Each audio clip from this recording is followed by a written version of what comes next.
What up, what up, what up, New York Giant Nation and football fans all over the world? It is your boy, Mac the Giants fan. I got the super dope co host, Adam Costas. And y'all know what time it is. It's the real deal NFC East Round-Up. Punch that intro, baby. Castro,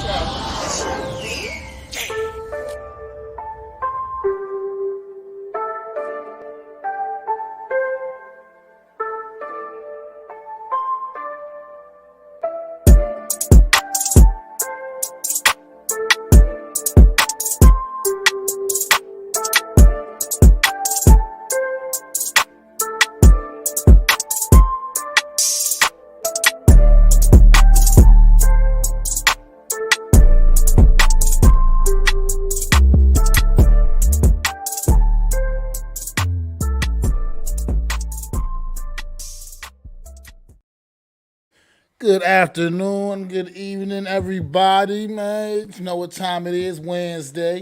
So it's definitely time for another edition of the Real Deal NFC East Round-Up. All kinds of news breaking in, as we all know. It's getting that time, it's that trade deadline wearing down. But we'll get on to all that a little bit later. What's going on, Adam? How you feeling today, man? Feeling good, because not only does the other teams in the NFC East have news, but we have news as well. So 6-1, having fun. Couldn't feel better about this New York Giant team. Let's go. 6-1. Oh, I love the way that sounds. The way it just rolls off the tongue. 6-1. It is two teams in the National Football League with 6 wins right now, and they both reside in the NFC East, man. Go let that sink in when y'all was out there cracking all them jokes about the NFC East all off season in the last couple years. Let it all sink in. Yeah. Two teams, 6 wins, both in the NFC East. Mac is giving you that little stick on the end. He's making you put some respect on the name. Let's go, man. What's going on, Philly B, man? It's my guy. Everybody know my Philly B. That's my homie. That's my dude behind the scenes, man. Hooks up the boy Mac the Giants fan, man. A lot of cool material, cool Coach, how are intros, you? man. Everything, the backgrounds, man. He be doing the thing for us, homie, man. I really greatly appreciate my boy. Thank you, Philly B. Man. Coach Ed, man, how you doing, man? Thanks for stopping in, man. As usual, man. You always showing support to the channel, man. Really appreciate it, man. Logan, what's going on, man? Thank you too for your continued support too, my brother, man. Always appreciate it. But yes indeed, man. Another wild week. What's going on, Mitch? Another wild week in the NFC East, man. Another wild week, man. And things keep happening. This division, man, keeps rocking and rolling. Undefeated week for the NFC East, man. Only 3 of the teams played, but they all won. And so the NFC East has just got things rolling right now, man. Looking like, honestly, not even just saying it because we Giants fans. I mean, I believe right now this is the best division in football. Right now, once again, it went all the way, it's elevated all the way from the bottom, all the way right back up to the top where they belong, man. And big ups to the NFC East. Everybody holding it down right now, a little something, even Washington on a little 2-game win streak. You know what I mean? So let's Thank you, talk Coach. about Appreciate that. most definitely, Coach, for sure. But yeah, let's talk about this game we want to get into first. We'll go to the most lopsided of the 3 matchups from Sunday. Same man. to you, Coach. Let's get the Detroit visited the Dallas Cowboys on Sunday, man. And it started off, this was a slow moving game, man. It started off like it was going, like Detroit might even possibly was going to go down there and get a big upset. But reality sank in, and the Cowboys took full control of this football game. And as you see what the final score is, 24-6, the Dallas Cowboys with Well, another W. here they go. I mean, they brought their quarterback back. Dak Prescott was back in this game, ladies and gentlemen, and he looked like a quarterback that had been sitting around for a while. Barely got over 200 yards. Was a dynamic Dak we saw. Still going to take some time for him to get acclimated as he comes back from that surgery. I think he's going to be better this year. I think the good thing for the Dak Prescott and the Cowboys is they play a couple of soft teams right here. He couldn't have come back at a better landing spot than with the Detroit Lions, and I think they have somebody next week that's pretty easy as well.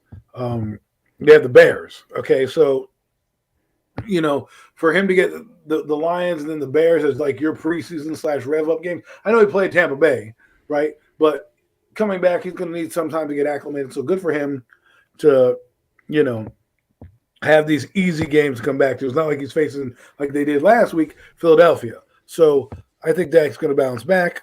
The Lions are not what they are advertised on Hard Knocks. He makes it seem like they actually got a football team. But they are not. They are booty. And I do believe a friend of mine told me that the Cowboys were a lock to lose this week. So, it's kind of interesting that he would say that. But obviously the Cowboys prevail. The Lions still stink. Probably going to get a quarterback this year in this draft. And probably a new coach. Yeah, Detroit Lions, they are looking like the Detroit Lions. They came out swinging a little bit the first couple weeks of the season, putting up big points on the board, and now they just seem they can't find their way in at all. So the Detroit Lions are the Detroit Lions. But Dak Prescott, man, yeah, he came out. Numbers definitely don't jump off the page at you like that. Like you said, barely over 200 yards, but he was pretty accurate. 19 to 25. So he didn't miss on too many of them. He just wasn't really getting, I guess, too many big play opportunities as well. So they were I think it's because they knew they could beat this team, right? That's one. Yeah. And two, they didn't need him to throw. They were just kind of easing him in. They beat this team pretty handily. I mean, when you don't have 200 yards or a big game and you barely have a 100-yard rusher, but your Zeke Elliott, who we'll talk about in a minute, has 2 touchdowns, and your defense is playing lights out. Defense only gave up 16 points. I mean, come on, they had a great game.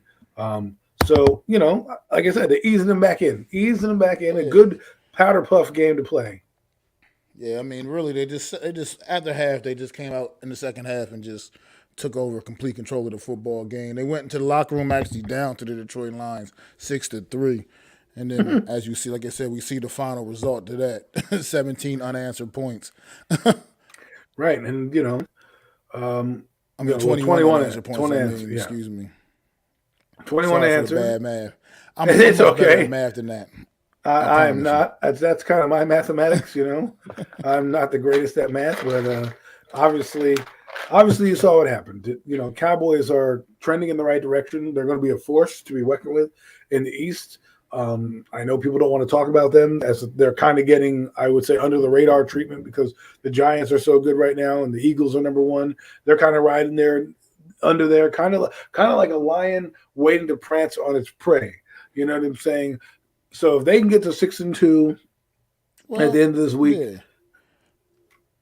I'm sorry, I was gonna say, but even though the Giants technically sporting a better record than the Dallas Cowboys right now by a game, the reality is though that still most of the nation still does consider this Dallas Cowboy team a better football team than the one that they did give the New York Giants their one loss. So I think even though the Cowboys are sitting in third place, I think most people still consider, or definitely strongly consider them, the number 2 team in this division, which is, like I said, why the New York Giants are still continuing each week in and week out to play for that respect that they're not really getting for, the same respect that a 6-1 team deserves, But like I said, we can talk about that a little bit later also. But with that being said, there's a guy that may hinder this run for them going forward, and that's Ezekiel Elliott. He's got an injury to his knee, MCL injury. Just came over the Twitter or the blotter or whatever you want to, the ticker, however you want to look at it. So that could hinder them going forward, in their short yardage, because obviously Zeke was that short yardage back for them. Now, will they pull what the Jets did, where they lost Breece Hall and they made a quick trade to get somebody who is not being used? Well, by all means, if you, I don't know, I don't think they want to offer up Gary Brightwell, but the Giants were like, hey, we'll give you Gary Brightwell or something like that. I'm sure that they would work. They probably wouldn't do it in division because obviously the Cowboys play, but the thought process is if they go beyond it, they may have to make a move to get somebody. I don't know who is on their depth chart right now. I could always look that up, but we'll find out and it'll be the Tony Pollard show going forward. So that's kind of cool. I like Tony Pollard. I don't really like Cowboys, but of the two backs, I like Tony Pollard. He's having a good year this year. Last game averaged over damn near 7 yards a carry. So he's having a great year. I don't think they're going to be too much falling off. It'll be the short yardage that really falls off, though. Yeah, and once again, still this defense, their defense is still going to be a problem too going down the stretch, man. Micah Parsons is not showing any signs of slowing down this year, man. Woo! Two more sacks on Sunday.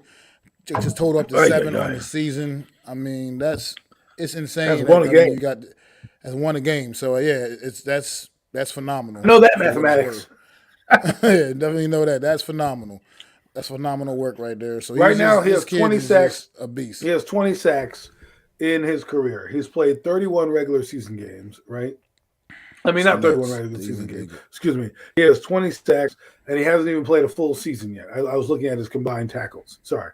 20 sacks in less than 2 years. That's insane. That means right now, if you were to stop him right now, he's averaged 10 sacks a year his first year in the NFL. His first 2 years in the NFL, he's averaged 10 sacks a year. Yeah. And he's not finished yet. We're only at week 7, which, can you believe we're at week 8 right now? I mean, my God. Halfway through the halfway year point already. Wow. Football season, man, it always flies by, man. And then you get the holidays. It doesn't get any slower because, you have these dead months, but all of a sudden the Giants play what? Giants play Seattle on Sunday. After that, they have a bye. The next week they play Detroit. The week after that, they play Houston. The week after that, it's Thanksgiving. I mean, crazy. Anyway, yeah, I don't have much more to say about this game other than that. I do not either, Adam. So we can definitely get ready to move along, man. But we'll see what happens. What they got going on down.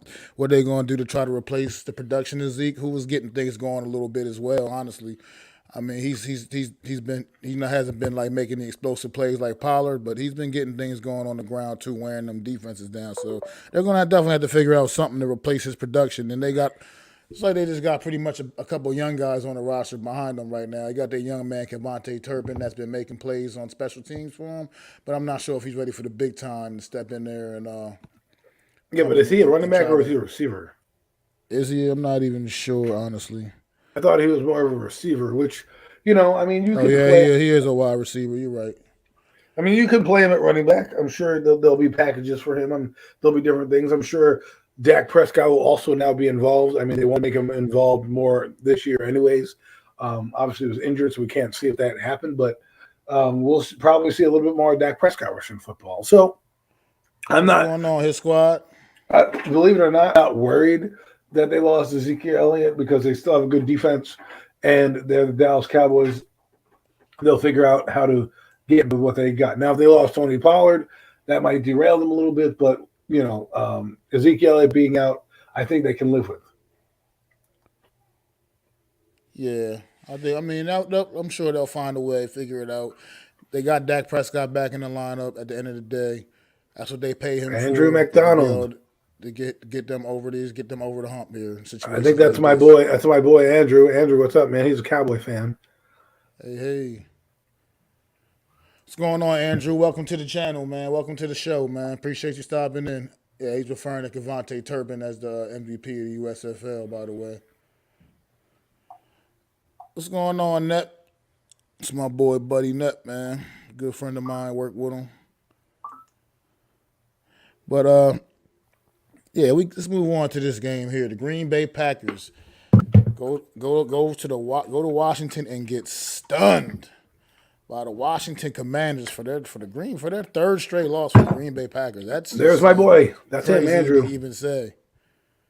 That sounds crazy to even say. What? That the Green Bay Packers have lost their third straight game. The Commanders. Doesn't get any easier this week for them either, but we ain't talking about them on this show. The Commanders. The Commanders right now. What's going on, Philly Sports Rap, man? Thanks for stopping in, bro. Really appreciate you, man. But the Washington Commanders, man, were led by Taylor Heineke, too, by the way. It's led by Taylor Heineke. They went down there and they held ground at home and they beat the Green Bay Packers. Aaron Rodgers coming in there on a 2-game losing streak, and no problem. Washington still took care of him, man. And this was, I don't know. I have no idea what's going on with this Green Bay Packer team, but I do know one thing for certain, two things for sure. This Washington offense looked a lot more efficient than it has in the last With few weeks. who at quarterback? With Mr. Taylor Heineke at quarterback, it looked a lot more efficient. Didn't we have a conversation? I think it was either over the phone or maybe last week that maybe him coming in, Heineke, will jumpstart this Washington team a little bit because there's not as much pressure. He's a backup. He's played with these guys. He doesn't need to get acclimated. And it probably showed you there on Sunday a little bit what happened. Now, are they a playoff team? No. Are they probably not going to? Are they probably going to finish in the bottom half of the league? Probably. But if you got a guy that you believe, at least on defense, that can get you downfield. I mean, he had 2 touchdowns, right? Two touchdowns, 200 yards. You know, he had a solid performance for them to win the football game, and he didn't have to put up the big numbers. You know what I mean? And he drove downfield when he needed to drive him downfield. So they have a competent quarterback in there. Not the greatest quarterback, not the, guy you're riding home, but right now, he's doing the job. And I don't know, maybe this is it for Carson Wentz. It could just be, man.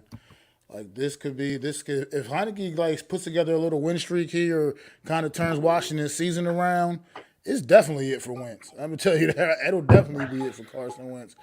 And I'm not sure if he's getting too many more opportunities as a starter in this league from anyone, honestly. If he has another if he fails again at being leading the team, so he might want to get his broadcast career up, or settle for being a backup, one or the other. If he wants to be a part, and settle for being a number 2 guy on the roster. Because I mean, they got this offense got the running game going. I mean, Brian Robinson has looked sharp since he's come back from a gunshot wound. Antonio Gibson, I mean, is I guess more now slid into the role that they really wanted him to be in anyway. Yeah, Brian Robinson did win that job in the preseason, and due to have that unfortunate situation he had to deal with. They had to start the season off with Antonio Gibson being the lead back, but now they've been able to slide him back into a role I think that they feel more comfortable with him in, and Brian Robinson has been holding that load down, man, been carrying the load, man, and it's starting to work. This offense, like I said, has got a lot more efficient all of a sudden. Terry McLaurin a lot more involved than he has been. Curtis Samuel, I mean, once these guys get Jahan Dotson back, maybe Taylor Heineke can get this offense cooking the way they thought Wentz was going to. But I mean, it's only time will tell. But this Washington team was an impressive victory, man. To beat what you would think was an angry Green Bay team coming in there. Yeah, and they still got the job done.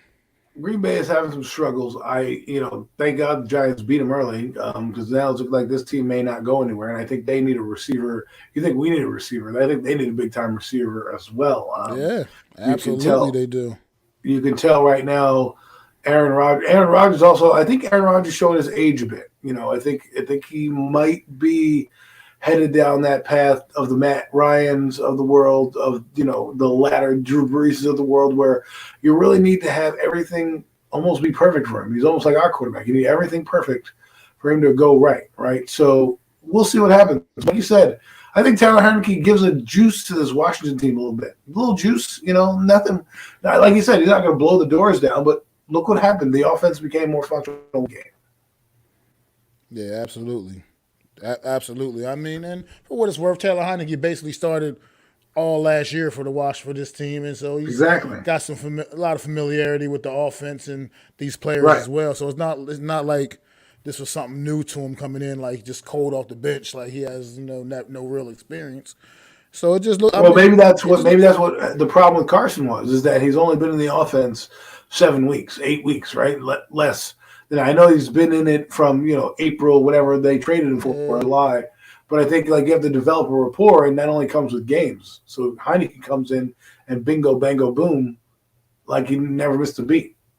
Well, if that's the fact and he was dealing with issues like that, then that's where these coaches got to stop, being scared in the preseason, man. You got to put these guys on the field and get that chemistry built up because you're not going to. That's the only way you're going to get it is with reps, with real game reps, not practice I reps. agree with you. Real I agree game with you. reps. I feel like Because you in know what. practice, no matter what, at practice, you can't get the same look as a real actual game. No matter what, you're just not going to get that same look at practice. There's Andrew. He agrees with us. Heineke is better than Wentz. That is that mathematics of public school education. Who is that? Get him off the chat, will you? Yeah, I got to try to go find that person. I don't know who's got to see where they at. It's the Logan, problem if with you're streaming still there, on multiple platforms. You got to find these bots. yeah, these guys trying to ruin stuff. Nobody cares about that shit. Anyways, so yeah, I think like you said, this might be it for Wentz. You know, Ron Rivera probably is going to try to push some buttons now to see if he can somehow, by hook or by crook, backdoor his way into the playoffs, right? Because right now, if someone told me a scenario that if the Giants lose, somebody else loses, and another team loses, that the Commanders win, they're in the 7th seed of the playoffs. I think I was listening on Twitter Space or something like that, and that's where I heard that. I'm like, wow, that is crazy to think that. And I mean, like Coach Rivera's got a coach like that, right? He can't be like, oh well, the season's over. He's got a coach with a shot at making the playoffs, especially with his job on the line. Absolutely, and we'll see what this team has going forward, man. Next couple of weeks, because I don't know how long Wentz is expected to be out. But if this team starts winning under Taylor Heineke, he's not going to come. He's not going to come back from that injury and just get inserted back into this lineup. So, well, they'll milk that. They'll milk it. You know what I mean? They'll be like, come back another week. No. Like what they're doing with Kadarius Toney, right? Like Kadarius Toney's running sprints. He didn't practice today again. It's like, oh, great. Now either he's being traded, or there's really something wrong, and they're trying to hold him out past the bye week. Who knows? But what I'm saying is they can milk the injury probably with Carson until the wheels fall off for Washington, and then they'll do, let's bring Carson Wentz back to see him down the stretch. But I think Heineke, it's going to be his job to lose going forward.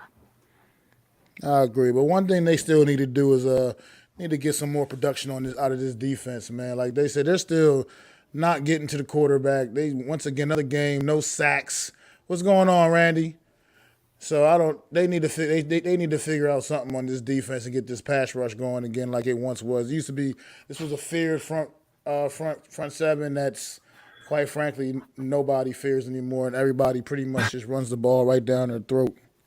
It's kind of interesting to look at this, right? Because we sat here and made our predictions. I don't know 3 months ago. It seems like so far away. After being almost halfway through the season, and we were like, this team is going to be, number 2 are going to be doing this, the other thing, and here they are, limping to the finish line, limping to the end. These motherfuckers. We never getting have all these weirdos in the chat, man. Dirtbags. Anyways, it's like. Yeah. It's just interesting to see that our predictions, like, for example, we had the Cowboys roughly where they are, and they're not that far off, right? But the Commanders, we had at least us, and that's completely flipped. And they're not even, like, looking the way we thought. We thought Scary Terry would be having a season that we would be remembering right now. Josh Dotson would be doing stuff, Curtis Samuel, and they've done nothing, and it's kind of sad to see. Not sad to see, but for a guy like Terry McLaurin, it's sad. It's crazy because, like I said, I wish this wide receiving core was the New York Giants wide receiving core. Oh my God! I could only imagine the difference would be right now if their wide receiving core was here in New York instead. We could just switch these guys out. But I don't know if it would be much of a difference, but we'll see. I don't know. I think it would be a difference because I just think these guys are better playmakers than the wide receivers we currently have on our roster. I just think I'll bring up something because I heard another Twitter space. I've been in these Twitter spaces now. It's like I'm like a kid who's new. Like I don't know what the hell's happening. There's these people in these Twitter spaces. I'm like, what is going on right now? And you listen to people and you follow all these giants. Everyone has a Twitter space. Everyone's got some show going on. I was sitting here driving in the car. I'm like, man, we're content creators, but damn, the half of the world is a creator now. You know what I mean? So it's kind of interesting to think about. But there are some things I want to bring up about receivers going forward, and we can talk about that when we get to a certain team. Well, we can definitely do that. But right before we get to that certain team, you got any more final thoughts on the Washington Commanders Green Bay Packers matchup? No. Yeah, I'm about done with those guys too. But we do got some breaking news, NFC East breaking news for the team. There was one NFC East team that had a week off. That would be the 6-0 undefeated Philadelphia Eagles, who How do are they do still nothing and win? sitting in first place after their bye, and yet they did not just sit on their hands all week. They made a move, and it's a big one. It's a doozy. It's a doozy, as they now get add yet another elite pass rusher to this defense. To the rich get richer, and that's just how it always goes. The Eagles have acquired Robert Quinn from the Chicago Bears, Robert Quinn. and yeah, he had a huge year a season ago. It's been off to a little bit of a slow start, but like as we were talking about earlier before we got on the show, went live, I think it could have a little bit more to do with the fact that he was just getting all the attention, with Right. with everything he did last year. Now he's like, it's not a surprise anymore. He's not going to catch anybody off guard. And also a year ago, they did also have, why am I forgetting his name already that fast? Khalil Mack, excuse me. So, Yes. so That will help. that will certainly help. But that's not the lesson what Robert Quinn does. Robert Quinn is still a phenomenal pass rusher, and that's a big move for the Well, Eagles, man. And we'll see how that works out for him. to bring up your point, it's like having Batman and Robin and then losing Batman and keeping Robin, right? He's not as good, doesn't have as many gadgets. He's not as, not the superhero, but when he comes through, he comes through. Now he's going to a team where he doesn't have to be, he can still be Robin. He can still be the secondary guy. He doesn't have to be, number one. And I think that's going to help him. And the Eagles, the Eagles are going to dial some stuff up for him. Oh, They're going to absolutely. dial some stuff up for him. All of a Yeah, sudden, we're going to be they sitting will. back.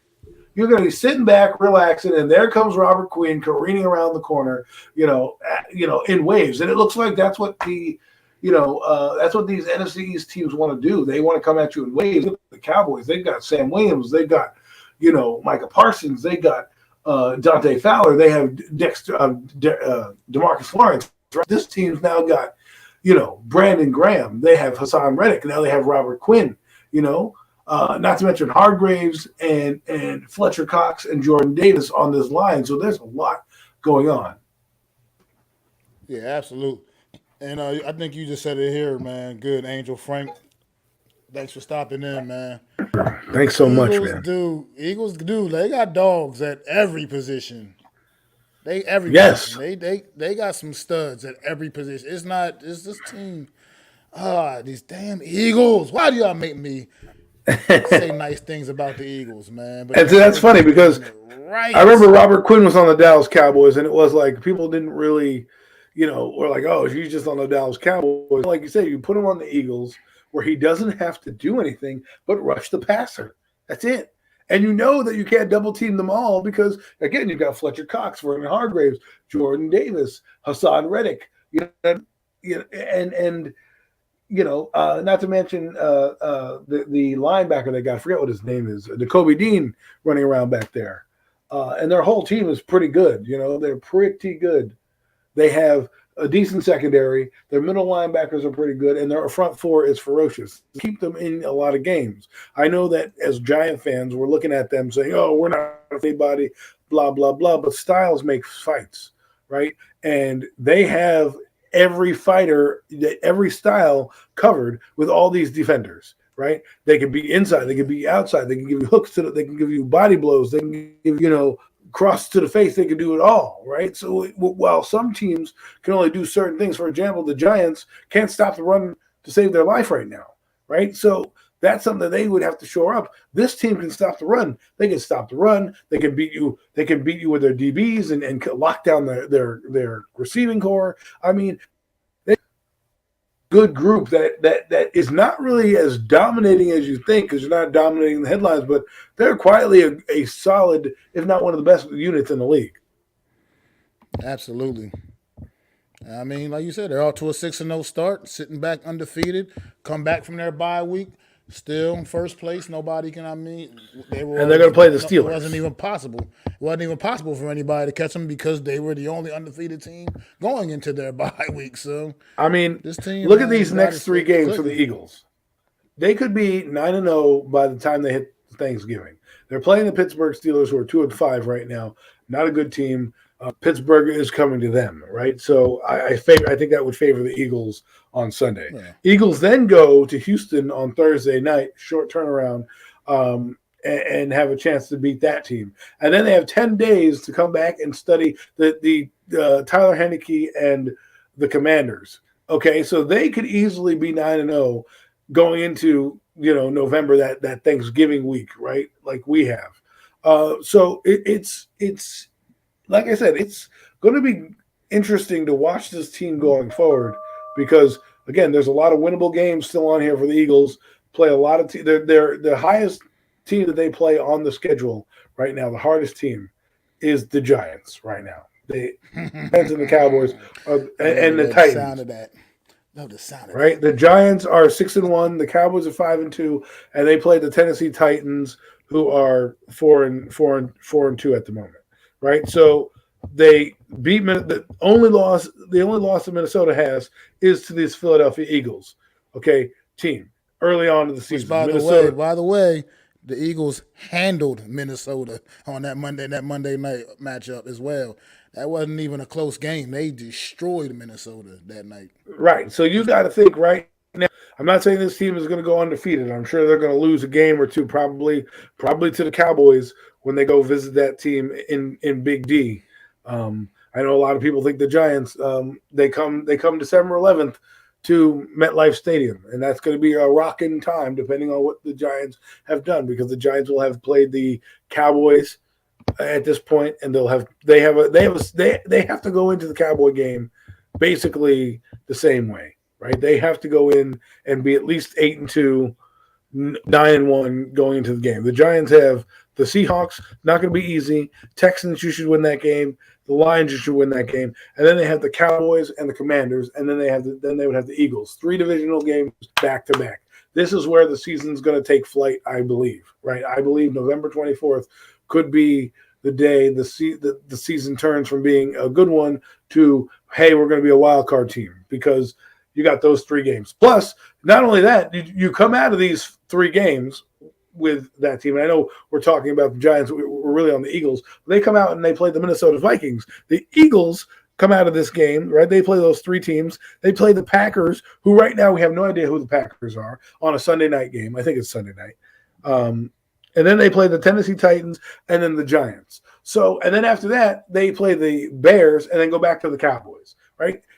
So this next half of the season for the Eagles, they are here. This is gear. Every week is going to be a gear up game for them to see how far they can go. Because I'm telling you right now, their schedule looks promising for them to have a big year.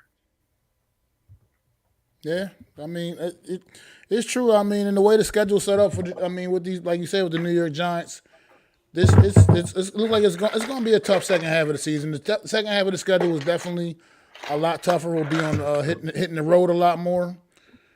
And like you said, we have 4 division games in a row during that stretch. Right. It's actually a stretch of 4 straight division games as we play Washington the week after the Eagles again.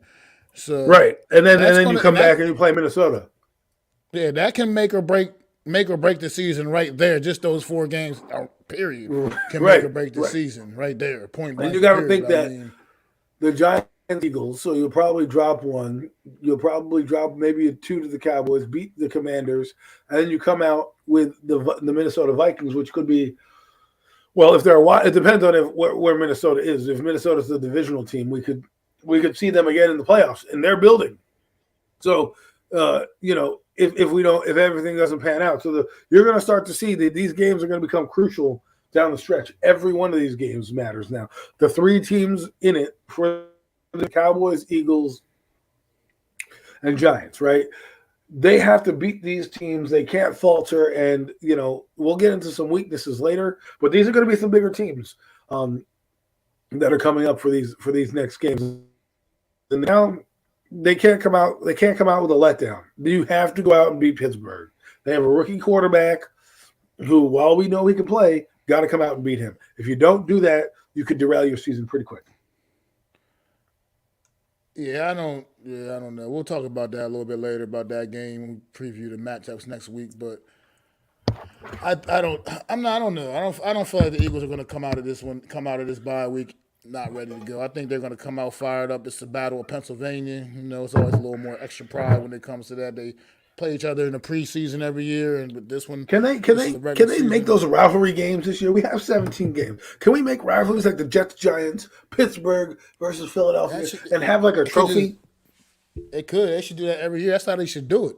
That's how they should make the extra game. It should just be like everybody plays their top rival or something like that. You know what I mean? Or like the Jets always play the Giants, right? Because they have interleague play in baseball every year, so you get to see the Mets play. The Mets play the Yankees at least a couple times a year, right? If they should do that in football, if you have that extra game, it should, all right, we'll make this a rivalry game or, a bowl game. And you can put a sponsor on it and make millions of dollars doing that. The NFL, you can cut me in when you make this. When you can cut me in on this, I know that we got 8 followers right now. Roger Goodell, I hope you're listening because I just gave you a cash cow.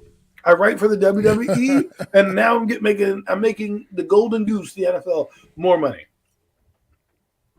Absolutely, but one more game to get into from this Sunday. Oh, go ahead, finish up. Imagine this, right? Every year you're fighting the Jets as the Giants. Since we're going to go into this team right now, you're fighting for a trophy every year, whether your record stinks or not. Just to put a little bit more oomph on the game, like, hey, yeah, at least we're playing for something. We're not leaving for whatever, and you can make the trophy go back and forth every year and put the plaque on different. If you don't want to make multiple trophies, I get it. You could do one of those things, side like of the college atmosphere, right? Well, yeah. Put trophy on the Jet side of the building, on the Giant side. Of the building. The Subway Series. We'll call this the Lincoln Tunnel Series, or the Battle of the Swamp. The White Castle battle. The big AC battle. But yeah, on Sunday, the New York Giants went down to Florida, visited that Panhandle. Old friend Evan Ingram, old buddy Doug Peterson, took on them Jacksonville Jaguars, and the Giants got everything they can handle from the Jacksonville Jaguars on Sunday. Jacksonville, for the most part, controlled this game, especially offensively. Giants did not seem to have much of an answer for a lot of what they were doing offensively. And yet again, this resilient New York Giant team took advantage of the mistakes the Jacksonville Jaguars made, pounced on them, and won the football game. And that's what they've been doing all year. All 7 games the New York Giants have played, decided by one score. That's how this team seems content on winning each and every week. We'll see if they can keep that up and sustain that, but it's not going to be easy. But this team, when it gets down to the clutch, man, they never give up. They're going to keep fighting, and that's going to always be a problem for whoever they're going against, man. And I'm 6-1 New York Giants. I just like saying the 6-1 New York Giants. I just like saying man.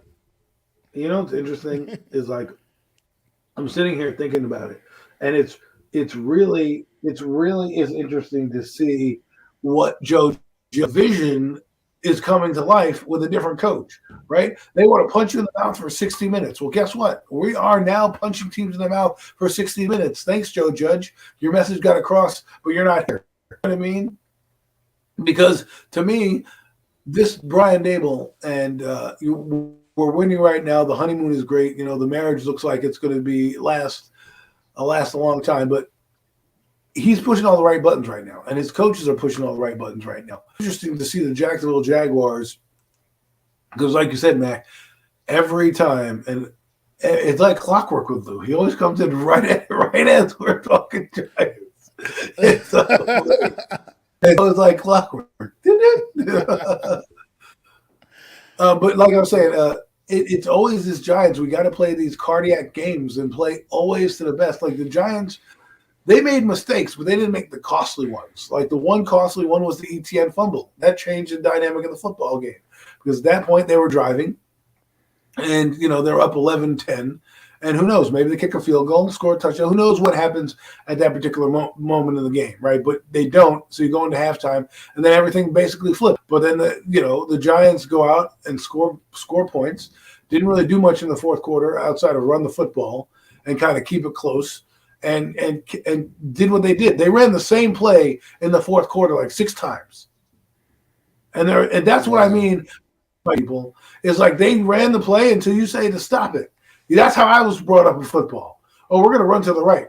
You're not going to stop it. We're going to run to the right again. Oh, wait, then we got 5 yards. We're going to keep running to the right. Until you decide to stop it or make an adjustment, they're going to do it. Same thing. It's the same thing that happened in the Bears game, right? If you're not going to stop us doing the RPO, we're going to keep running the RPO. It's very simple, the philosophy of what Brian Dable does. And Mike Kafka, they don't overthink things. All these coaches, look at, I pull out Mike Vrabel in game 1. You're trying to do a direct snap. Now, the Giants do some wildcat here and there. They have scored. At the time of the game, you don't need to do that wildcat.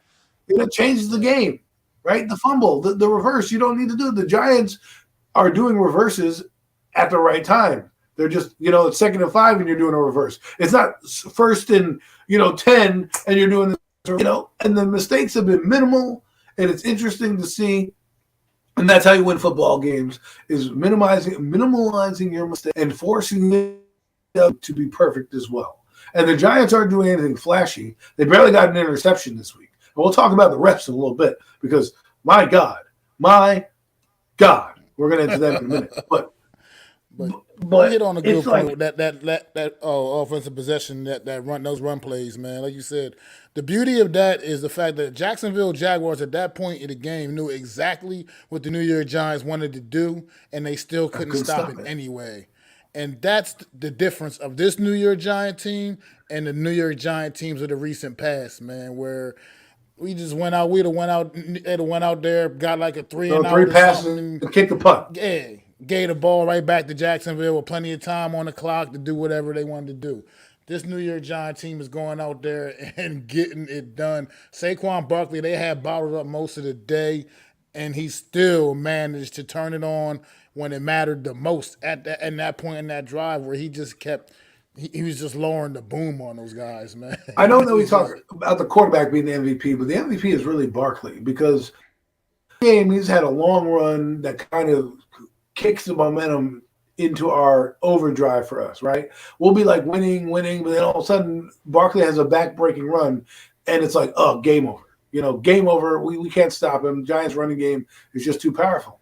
And, I want to talk about him for a minute because the guy I like in the game that we're going to preview, but he's running a little differently, Barkley. He's running, I don't think the word is faster. I think it's smarter the way he's running. I think he's taking what is being given, following the holes, and it doesn't seem like he's making too many cutbacks.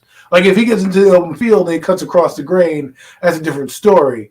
But last year it was like he was tiptoeing, waiting for the backside to open up. This time he's like, all right, if I get 3 yards, I get 3 yards. It doesn't matter. We'll come back and he's accepting what the defense gives him, as opposed to feeling like he's got to make a home run every single play. You know what I mean? So he's just, and that's leading to the home runs. That's leading to the home runs. Absolutely, it is. Batter, right? And you're a baseball guy. It's like a batter who is just hitting singles, and then he gets that one pitch where he can drive it out of the ballpark. You know what I mean? Absolutely. Keep chipping away, and eventually you're going to get there. That's been the beauty of like we talked about Saquon Barkley, like you said. And but Daniel Jones, who was named Offensive Player of the Week this week in the NFC, I feel like it's deservedly so, man. The guy, 19 and 30, 202 yards, a touchdown. Also adding 107 yards on the ground on 11 carries. I mean, that's Could have had more if he like had trip that. over his own feet. You think of a guy more like a Lamar Jackson or something like that with numbers like that. So, Daniel Jones had a really good game, man. Came out with over 300 yards of offense, man. Can't take anything away from him. This kid is stepping up, and we saw something I haven't seen from Daniel Jones in 4 years as a New York Giant. And that was a little fire in those eyes, man. When Marcus Johnson dropped that pass on the goal line, man, that would have been a clutch first down and had us set up at 1st and goal. When Marcus Johnson dropped that pass, you could look at Daniel Jones' face and whatever he was yelling, it was serious, man. It was something. Basically, catch the ball. I've never seen him fired up in that way before, ever. And that's also another step of development that this kid's taking. And once again, can only think it's the new regime, the new coaches here, this whole new atmosphere, man. It's starting to take over, man. And Daniel Jones, that's the way you need to be, man. You got to hold these guys accountable and let these guys know, man. You're out there balling. You guys got to make plays for me too. I putting passes right in the Brad bats. I think you touched on this earlier in the week when we were talking at some point about the drops in this game, man. That's not acceptable, man. 6 drops is not acceptable, man.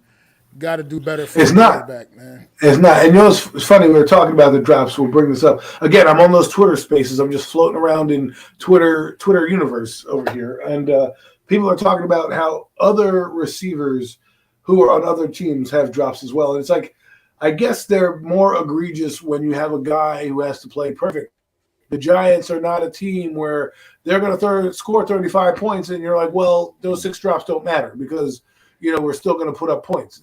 Those 6 drops came in to the balance quickly because it stalled the drive. We lost points on that drive, right? That was a crucial point in the game where we lost points. We didn't gain any points. A lot of people want to take the field goal. He went for the pass, and it backfired. And that's something that we have. So, yeah, those drops are big. Kansas City might have the same amount of drops, but guess what? They score 35 points.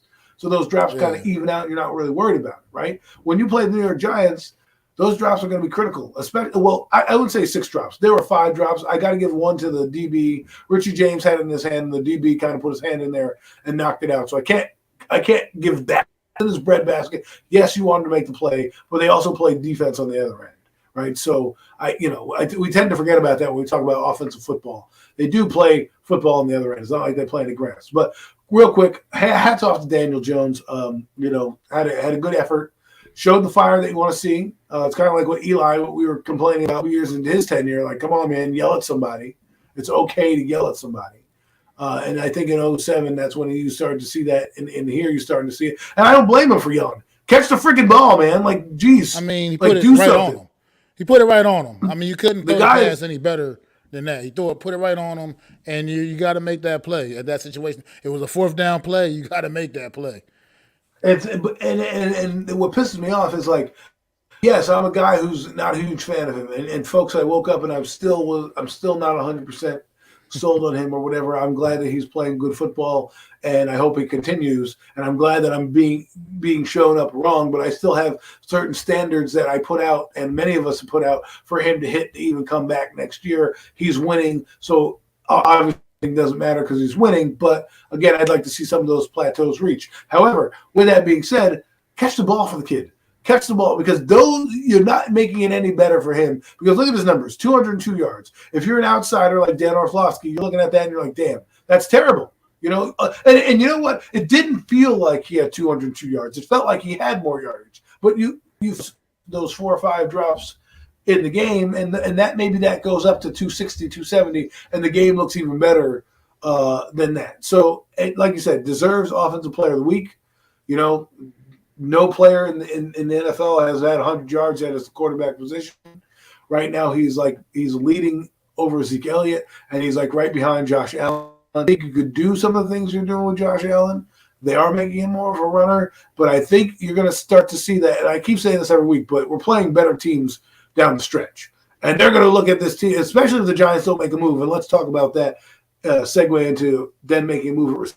If you don't make a move, defenses are not going to start to be like, well, let's let Daniel beat us with his legs. They're going to pick and choose their poison. So let's see. Daniel, friggin' slide earlier. There was a hit in this game. Again, the refs. I hate to talk about the refs because I'm a guy who's like anti-ref. I'm like, I don't really care what the refs do, but my God, they like hire people off the street. Wow. But yeah. So do you think they're going to make a move at wide receiver, and do you want them to make a move at wide receiver? See, it's like we all obviously know we're all part of this. This is a rebuilding season, but it's like now with the winning that's going on right now, you want to kind of see a move get made. You would love to see a move get made to get. So what's your highest pick you're going to give up then? Oh man, maybe because I have my thoughts. Get something decent for like a fourth rounder, man. Maybe a fourth or a fifth rounder if you could. I really wouldn't give up any of my first few rounds. You know what I mean? Worth for draft capital. Right. I really wouldn't. Right. Well, you got to think because you hit on some of those guys, right? You got McKinney's a second round pick. You got Landon Collins a second round pick. You got Julian Love a fourth round pick. So you're getting guys who are playing in those positions. So I hear you. I wouldn't want to give up more than that. Here's my thing. Okay, there's only two guys I would wait for. I don't want DJ Moore. Okay, I think he's too much money, way too much money. So I don't think that's going to happen. Especially since DJ Moore, I'm not DJ Moore. Especially since DJ Moore is going to cost money, and you're trying to sign and Daniel Jones. There's no way you're going to fit a third receiver in there to do it. But the guy that I would be looking at is two guys: Jerry Jeudy of the Denver Broncos, and I think Marquise Callaway of the Saints. And the one that I would want more is probably the Saints kid. And the only reason I say his name like that is because he's probably going to cost less. He's behind a lot of the players, right? He's behind the entire Saints receiving corps. And they've got Chris Olave that they brought back. They've got a couple other people who they brought back in front of him, right? Olave, they have not Juju. They got some new receiver. Landry, Marcus Landry, and Michael Thomas, right? Yeah. Yes. Well, they're both hurt. Landry and Thomas are both hurt right now too. So that's why. Well, they're probably not going to give up Galloway now, or the price just went up to get rid of him. So that's what you got to think. Jerry Jeudy intrigues me only because he could be on his rookie deal, right? And I'm looking at it like this: if you think Jerry Jeudy is better than any of the receivers coming out next year, then you sacrifice your third round pick, right? And you say, you know what? I think. We already have tape on this guy. He's played in the NFL. Third rounder, let's go for it. Or a fourth rounder. I don't want to really give up a third, but if I do, I'm not. And the reason why I don't, it's not counts with the rebuild, right? Think about it. You'll have Jerry Jeudy. He's a first round pick. He was drafted in 2020, right? So you'd have him at least till 2025, if that. So that's this season. That's half this season, all of next season, and then all of 2024. What you want to do with him in 2025? So that to me is a rebuilding move. That's a smart move if you wanted to do that. I don't want DJ Moore because that means you're trying to go for it now, and I don't think the Giants will have the cap space to do it, especially when you want to sign some of these bigger guys. So if you're going to do a move, that's the move I make. Other than that, I don't want to see anything else spent higher than the third round pick at best, at best. And if you want to dip into 2024 at that point, if that's where you want to go, that's why I think Joe Shane should do it. If he decides this year I want to, because I know I'm rambling, but think about this, right? They had 11 draft picks last year. They're about to lose 25 guys to free agency next year. You can't sign all 25. You're just not going to, right? So then you need to bring in another 7 guys, right, from the draft. Let's say 7. They could get more with compensated picks. So right now, with those 7 players on the team, you've got what? 18 players. So you have 18 players. You got to fill out the roster for 53. Now, I'm not counting all those future contracts or anything like that. So there's going to be a lot of turnover. Maybe 2024 will be the year that you decide because you'll be better equipped. You'll have more people coming in, and you'll spend a little bit more on free agency to make that move. What's going on, man? Good to see you, Mr. Krabs. My homie Quan, I believe, man. Another guy I work with, man. Coming in, checking out the show. Appreciate you, my brother. Right. But um, Jerry Judy. One thing I like about Jerry Judy is a very, very polished route runner, man. That's kind of what this wide receiving core was something this wide receiving core could really use. And he's also got great hands, you know. So I would definitely, and like you say, he's on his rookie contract still, so that it wouldn't necessarily hurt too much. I mean, from a financial standpoint, bringing if we were able to get a guy like him in here.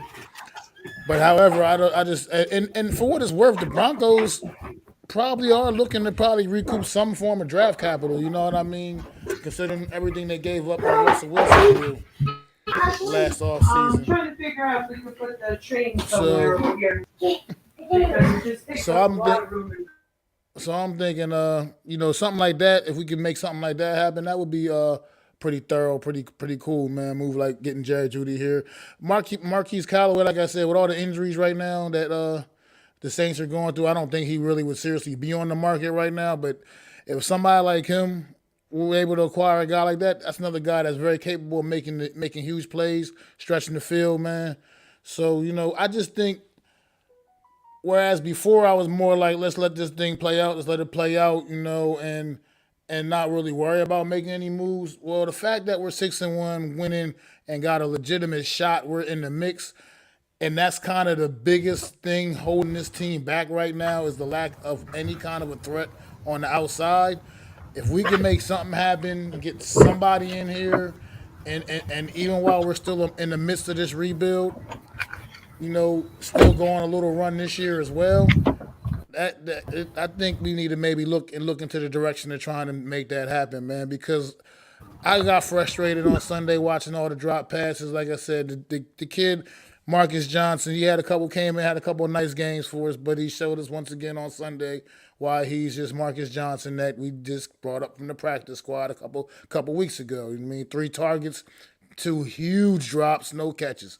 So we got to get somebody out there that people respect and threaten. And it's not to knock Darius Slayton because Darius Slayton has been playing admirably, obviously.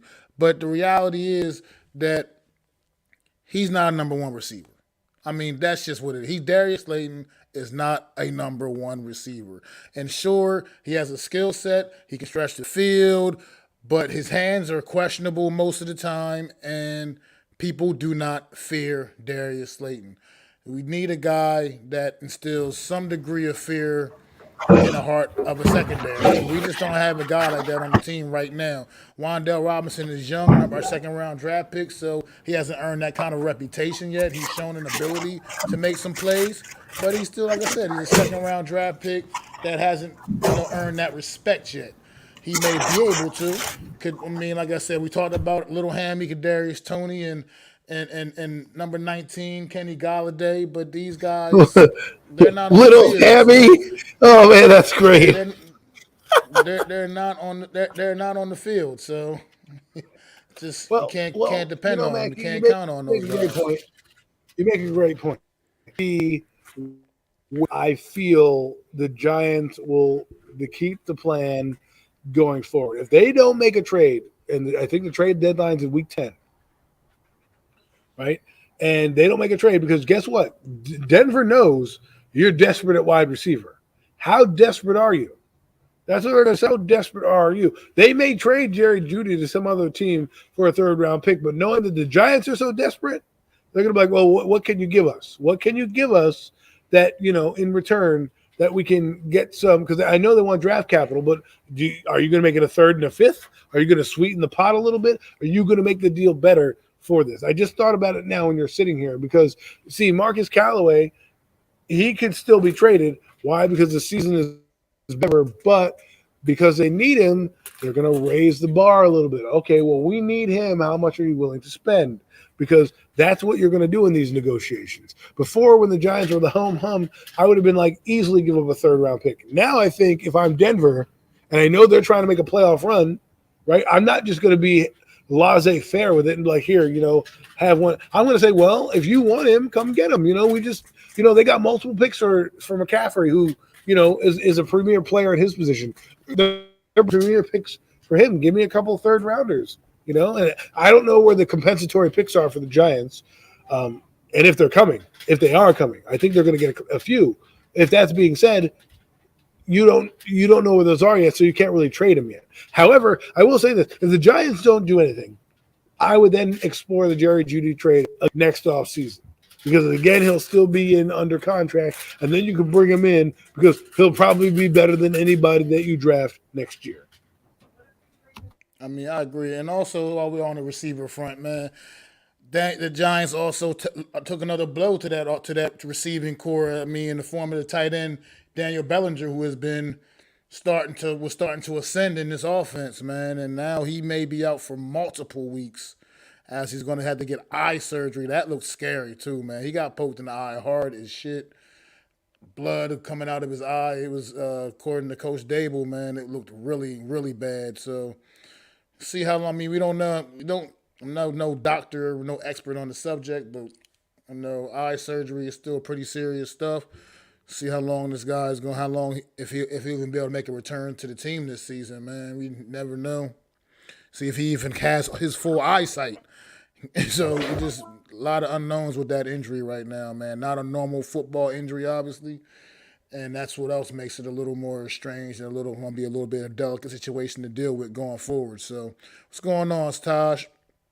But so see, that's another blow because Daniel Bellinger was making plays, more and more plays each and every week, man. He was becoming taking those steps in the direction of becoming a future stud at the position, man. Honestly, I believe he was taking those kind of steps, and now this is a major setback, not only for him personally, but for this New York Giant offense, man. What's going on, Jeff?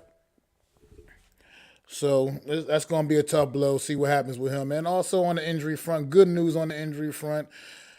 Nick Gates has been activated to the 53, man. So still don't know what That's kind of pretty impact he'll have. Yeah, we don't know what kind of. He probably won't see too much playing time on the field, honestly, for at least a couple of weeks or so. But at the same time, it's just good presence in the locker I would love room. to see him start because John Feliciano's a bum. Yeah, but he's got to work his way back in a little bit, man. You're not going to just throw him out there against Seattle on Sunday. I don't foresee that. But then again, you never know. Then again, you never know. This New York Giant team is a lot of expected this year. So. If he's active for the game, I expect him to play on special teams. I expect him to play maybe big guard right now, or big nickel, or big whatever they do. Because if you're running out of tight ends, right, he'll probably be your extra tight end on the field. He'll play and make it big because they can't stop the run. So you know why this not? guy? Do you know this guy? Yes, I do. Oh, I do. Tom, I would show my face. I'm not a coward, but it slows down the damn video, Tom. It always causing you trouble. Now that's my fraternity brother. okay. Know Tom Lockery for a long time. He's a good friend of mine. Love that guy. He's a diehard Eagle fan, unfortunately, but he's my pledge brother. So we've hung out. Thanks for listening. Here is my face, Tom. If you want to see it, I'm outside. But watch what happens. I look like somebody that can't. Oh, maybe I can.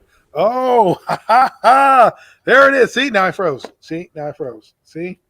Thanks for coming to the stream, Tom. Appreciate it, man. Checking us out. Couple of my friends coming through. I love it. That's what's up. Andrew man. McDonald and Tom Lockery. Love you both. Damn, he's the guy that's going to be talking a lot of smack when we play the Eagles. He's going to be like, he's going to be talking. He's a guy I lost a bet to in college to wear the Brian Dawkins jersey. I never wore the Brian Dawkins jersey, but I hung it on my door for a week. I couldn't do it. I reneged, But he decided you have to wear a jersey for a day or leave it hung up on your room for a week. I said I'd rather leave it hung up on my room for a week than wear what we did. So actually put it on. Yeah, I feel you. I couldn't do it. What's going on, Eric Seabrook? Yeah, I'm on the train, bro. I'm on the train. I'm fully on the train. You ain't got to worry about it. I see what's happening this year. I see special things happening. So I'm on that 11-6 train. I'm on the 11-6 train right now. I don't know about the 12-5 one quite yet. Still, I'm on the 11-6 one now. Let's do it, Hey, man. I'll jump on the 12-5 since there's nobody on that train. Well, I think Joel's on that train, but we'll see what happens. We'll see. A lot of football left to be played. A lot of things to be. So we're really going to find out what the Giants are made of these next couple games. Let's flip it over to the defensive side before we move on to our the next couple topics. Is defensively, you got to do more on the running game front. You can't just leave players out there to run for 100 yards. They did it with Kenyon Drake the week prior, and then they did it this week with ETN. Right, and I know that people were like, "Oh, it's no big deal." Kenyon Drake averaged almost 5 yards carry. Okay, Yeah. ETN had over 100 yards rushing. This is right now not a good start for the Giants' run defense. We thought it would be better with what's his face, God, Leonard Williams coming back, and it shows that it's not. It's been actually worse. So gashed. it's starting to become a concern for me going forward, especially if we're playing these teams like Minnesota, like the Eagles, these big teams that can run, that have decent running backs, Dalvin Cook, these guys are solid running backs, so we need to shore that up somehow, some way. And Kenneth Walker this week. Kenneth Walker coming this week. He's a big back. Say, we got good running backs going all the way, man. This whole schedule is loaded up against teams with good running backs, man. Like you said, Kenneth Walker. We've only stopped one from having 100 yards. Coming off the bye week, you're gonna have the kid down in Houston. That kid that's been turned. He's been doing great things down there in Houston. Then you got Detroit, DeAndre Swift. Follow back up with Dallas's running back crew, and yeah. So it's I want to talk about that real quick about running backs. The league has changed, and I think the league, what you're starting to see, why you're seeing running backs become to the forefront, is because a lot of teams have gone with a smaller type of defense, right? A smaller kind of lineup. It's almost like in the NBA when you put the Smurfs on the big guys, and the Smurfs are running around the field, the big guys are getting taken advantage of. Well, what's happening now is the defense is getting smaller and faster, and the offensive lines are staying the same, kind of still big. So what's happening now is you're not getting the same type of push. I was watching a college football game the other day. I think it was Florida State and Clemson or something like that, one of those teams. And the Florida State defensive line averaged 257 pounds. The average Clemson line was 310 pounds. And what I mean by that is smaller and the linemen start to get bigger. Well, why am I going to now pass and put you in harm's way? Because your advantage is speed. You don't have any power anymore, so now you have speed. So that's what I think is happening in the NFL, and as soon you're going to start to see that. This is what I mean when you have a good quarterback at some point. It's going to start to flip. That switch is going to start to flip again. Yeah, well, on a bright note on defensively though, man, because it wasn't honestly the defense struggled a bit most of this game. Honestly, it was probably their worst performance of the season, including when we played the one game we lost against Dallas. I feel like they played even better against the Dallas Cowboys than they did against Jacksonville on Sunday. But this defense, man, the star has blossomed on this defense that I need to address. We need to give this man some props. Looking like a lockdown cornerback over there, man. We were questioning it. We have found the guy.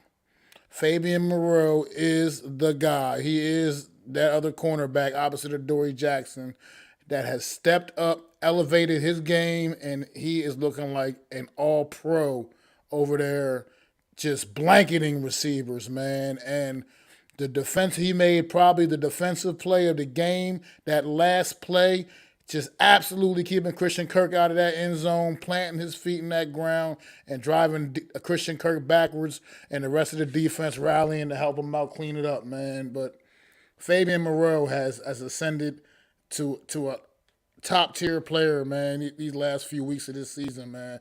He has just been getting it done. So I had to address that, man, give him some props, because I think coming into this season, a lot of people probably didn't even know who a Fabian Moreau was. And now he's playing like a superstar out there, man. And that's what happens. Sometimes you get an opportunity, your number get called, and you make the most of the opportunities, man. And that dude has definitely been a factor and he's been a big part of everything positive happening with the New York Giants this season, man. So, hats off to Fabian Moreau, man. I don't know what's going on, Adam. You just added yourself back to the stream, but. All right, so yeah, so I definitely wanted to shout out Fabian Moreau, man. And like I said, this defense did have it wasn't a pretty performance on Sunday, but once again, when it got down to the money time in the clutch, it clamped down when it had to, because that last drive, Jacksonville, I know people say they still drove the ball all the way down the field, but let's face it, man, Jacksonville Jaguars got a lot of assistance from the referees, man. The calls, I don't know, man. I just remember this game is called football, and people, people get banged up a little bit, man. Hey, Yeah, sorry about that. My computer died, so I switched to my phone. Oh, okay, my bad. But I didn't realize you needed me to add you. I thought that's why I was waiting. Like, I didn't know what was going on. But yeah, people. I mean, this is football. It's a rough game. Some of these roughing the passer calls, they're getting to be ridiculous now with that, man. It's like, oh, you're not allowed to touch the quarterback at all. Just put flags on quarterbacks at this point. Put flags on them. Because it's like you can't even touch them at all. Oh my God! I hate so that. ridiculous. I hate that. I hate that. Hey, go ahead. I don't say, because that last drive was so aided by penalties that it takes away from it, man. Because even if they'd have put that in the end zone and won the game, and it's like, then people will be questioning, oh man, those calls, you got so much assistance from the referees. I hate that. I just hate the middle of the field.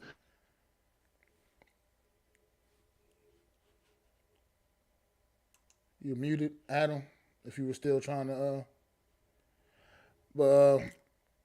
yeah, so I just wish these referees would get on one page and all be on the same page and start calling these things all the same way, man. Because we can't even do anything. They don't give any flags to our god dang quarterbacks.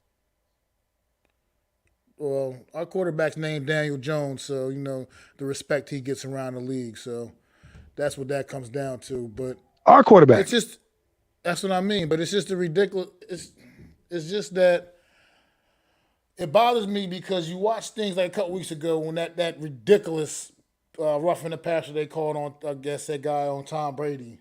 You see so much of the same similar stuff not even getting called in other games. So it's like these referees clearly are not on the same page. They're not calling these things the same way. And I just wish they would get their life together, so to speak, man. Because it's just getting ridiculous. It's too ridiculous, man. Well, Mac, it's unfortunate that we have to go through this. It really is. Because to me, I'm looking at this like, what are we going to do? Because I'm telling you right now, quarterbacks are not going back to being pocket passers. That's not where the evolution of the game is headed. Okay, the game is headed to these quarterbacks. Kind of losing you, Adam. Yeah, your audio's not working, Adam. If he's talking, we can't hear anything, brother. But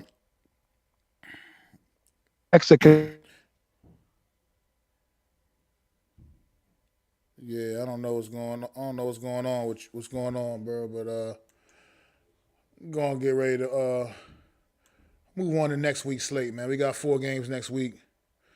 We're gonna start down with the Washington Commanders.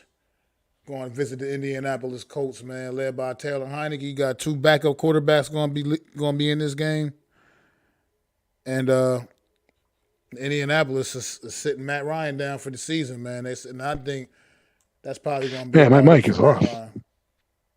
You good now? I just heard you just now. You good? Well, okay. Okay, we got Washington going down to Indianapolis, man. And this Indianapolis Colts is probably one of the more disappointing teams in the league so far this year. Yeah, probably one of the more disappointing teams in the league this year. I just don't. I expected a lot more from this team. Thought they were going to be more of a push for Tennessee Titans down in that AFC South, and this team has been an utter disappointment. They cannot run the ball. Who? Matt Ryan's Oh. been erratic, and well, like now he's going to sit him down for the rest of the year anyway because whatever he's got going on with his shoulder. But You don't believe that? You don't believe that's going to be the case? I don't believe that's really. I think that's just the excuse. He may really have something wrong with his shoulder a little bit, but that's just the excuse to sit him down. You know what I mean? I Well, don't even are they? remember. Do you think they're tanking, or you think this guy is gonna? They're gonna try to legitimately use this guy? I mean, I would like to think that they're not tanking. I would hope not. But at the same time, like you said, they need a quarterback in there, man. And who knows what the mindset is right now? I mean, they may look They're, at this they're season hoping as They're hoping Daniel Jones makes it to free agency. They're gonna back the Brinks truck on him. no, I think this team probably wants to start fresh, man, and back into the draft. And right now, like you said, they got to. I guess they need to position themselves to do that. To get a pick, get somebody worthy in there, man. They haven't found an answer ever since Andrew Luck retired abruptly from the team a few years ago. Well, I mean, do you blame the guy? The team was freaking terrible. Well, they were getting him killed out there, and and Andrew Luck did something that a lot of other guys don't. He thought about his long-term future, just in life Yeah, in general, you know. So can't I blame him mean, for that. yeah, absolutely. He wants to I mean, raise his Barry family. Sanders did the same thing. Hey, he wanted to raise his family. You want to be able to do things that you're a young man in life. So you want to be able to still do things that guys your age are able to do and out there enjoy time with the family, the kids. And you can't do that if you're always rehabbing an injury, you know? So that's what Well, seems to and be those the NFL guys, they say that it's like a train wreck. Their body is right. They crack all the way up and down their body. So, you're right. And didn't he have like some lacerated kidney or something like that? That was kind of like life and yeah, death something type of thing weird. that he had. I think that's when you almost die or something like that, or people tell you almost died, or you take another hit, you could possibly die. You tend to say, maybe it's not worth the millions. Yeah, absolutely. But this Washington Indianapolis matchup, I mean, battle a couple backup quarterbacks. Washington's Right going to win. now, I think Washington is also going to win this football game. Indianapolis Colts, nothing about this team impresses me at all. I just can't believe that even with Jonathan Taylor in that I backfield, think they're gonna fire their coach at the end of the year. they can't find a way to get it done, man. It's really, really weird because I thought Jonathan Taylor was going to come out, lead the league in rushing, be like that guy, be an absolute animal, and it's just they're just failing. They're just failing right now, failing across the board right now. The offensive Well, line is not playing as well as you would have thought. This and Indianapolis Colts offensive line should be playing.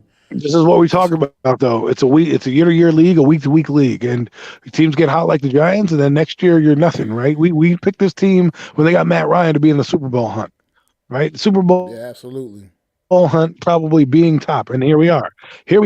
They're barely even going to be number 2 in their division. Thankfully they have a bunch of other terrible teams in there, right? They have Houston, they have the Jaguars, and then they have themselves in there. Now you're starting to see Tennessee kind of find their sea legs about themselves, and you're going to probably see them end up in the playoffs with this division here. So, and then the Colts, like I'm saying, the Colts, I feel bad because every year it's Carson Wentz they traded for, Matt Ryan they traded for, and they had a chance to get quarterbacks in the draft and they didn't.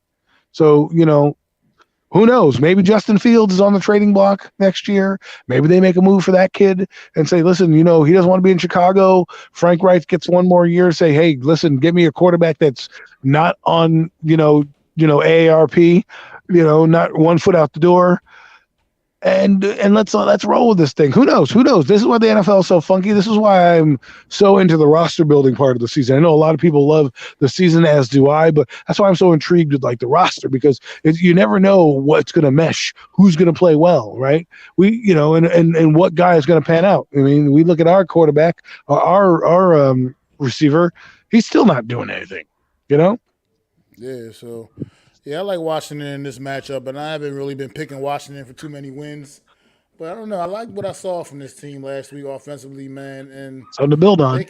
they can pick it up on defense, man, this team can get back in the mix as well. There's still a lot of football left to be played, and in the NFC East in particular, man, a lot of divisional matchups left to go down. So we will see. It's a lot to go.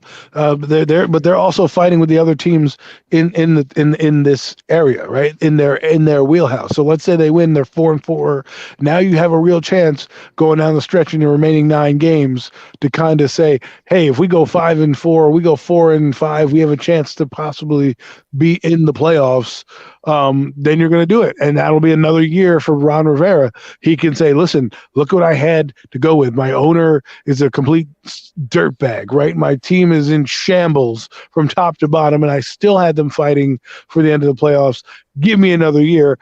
Get me a quarterback that's not an idiot, and away we'll go and build it. And maybe he fires his defensive coordinator. I have no idea, but if they win this game, they have a lot to play. I wouldn't say a lot to play for, but it changes their season dynamic dramatically.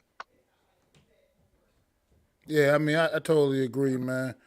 But so I totally agree with all of that. I mean, Washington, they just, like I said, got off to a really sloppy start. But let's see if they can salvage what's left of this season. Like I said, I believe that's why they made the move to Taylor Heineke as opposed to just throwing Sam Howell out there. I think they want to try to salvage whatever they got left of this season, man. They're trying to go out swinging. Ron Rivera's a very prideful coach, prideful guy, and he wants to, and he knows he's felt winning before. He knows what it takes to win, so he wants to, he's trying to get a little taste of that. It's going to be an uphill battle. They got themselves in quite a hole right now, but in this division, but we'll see what happens, what they can do with the rest of the second half of this season in Washington, man.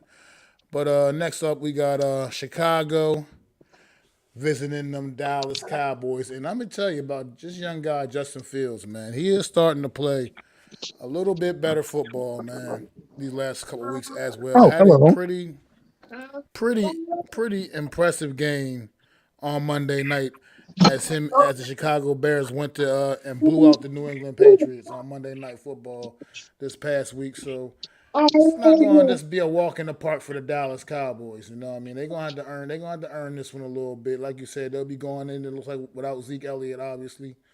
And it's only be Dak Prescott's second game back. However, as we just talked about earlier in the show, Chicago Bears losing their top pass rusher in Robert Quinn via a trade taking to the Philadelphia Eagles. You got to be kidding me.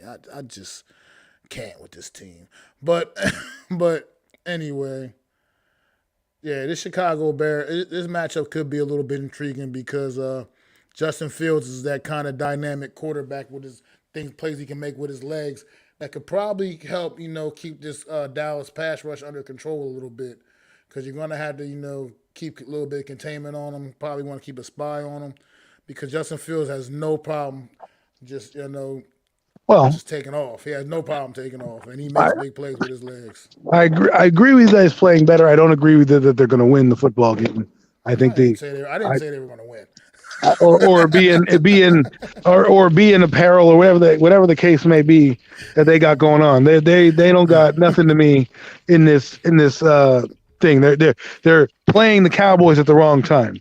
I understand Justin Fields is playing okay and he's solid. He's ascending, right, learning this offense. But I don't think if the Cowboys lose this game, they're not going to the playoffs. They're not going to win. And if they have a trouble with this team, then they're in trouble. They play the same kind of quarterback every week in practice. They play Dak Prescott every week. He is in their wheelhouse. You know what I mean? So it's not like they're playing a quarterback they don't know, a mobile quarterback. They're playing a guy they need to beat. Now, I like what they did against New England. The Bears, they had a solid showing against New England.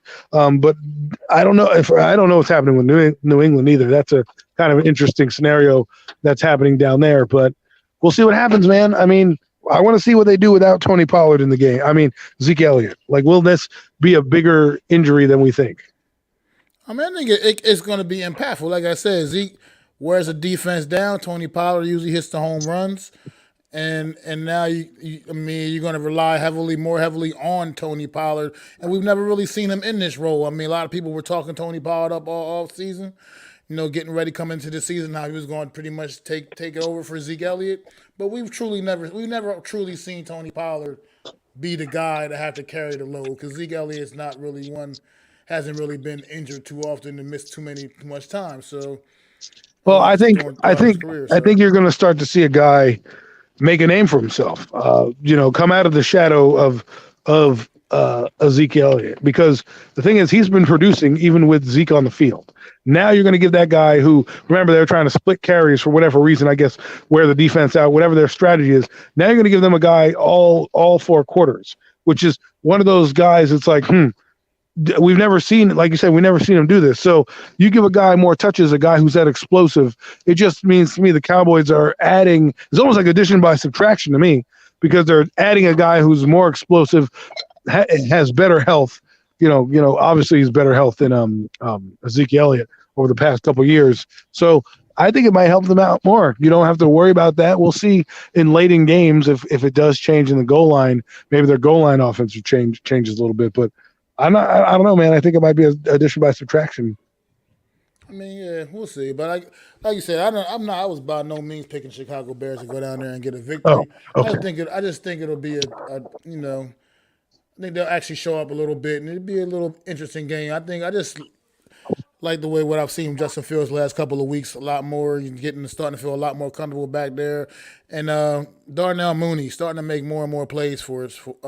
Again, coming to life, man. Got off to a very slow start this season, and that running back they got, that Khalil Herbert guy, that dude, man, he's getting it done. He's absolutely getting it done. So that's what I say. They got some stuff that can possibly trip up these Cowboys, man, and we'll see. I don't think still get the job done. I don't think they're really going to be too much of a chance. I think it's going to be, one of those games where Justin Fields plays good, but they still lose. And it's like, all right, they went up against a better team. You kind of expected that. If this game is at any point close, and I mean, this is the NFL, every game can be close, but if it's close, then we might have problems. I mean, we'll see. But that's why they play the game. And speaking of the game, the Battle of Pennsylvania. We got the Pittsburgh Steelers traveling down to Philadelphia to take on the 6-0 Philadelphia Eagles, man. And this is going to be quite the test for Kenny Pickett, young Kenny Pickett over in Pittsburgh, man, who has been a turnover machine, by the way. And that doesn't usually spell, a very good sense of security going against this Philadelphia Eagle defense that has been turning teams over and just wreaking havoc with their defense. So this is going to be a long day for the Pittsburgh Steelers and their young quarterback. I believe the Eagles win this one going away, man. Absolutely. I think they're going to blow the doors off of the Pittsburgh Steelers. But then again, the Pittsburgh Steelers are led by Mike Tomlin, so you got to put that into perspective as well, man. So you never know, man. They are still a well-coached football team.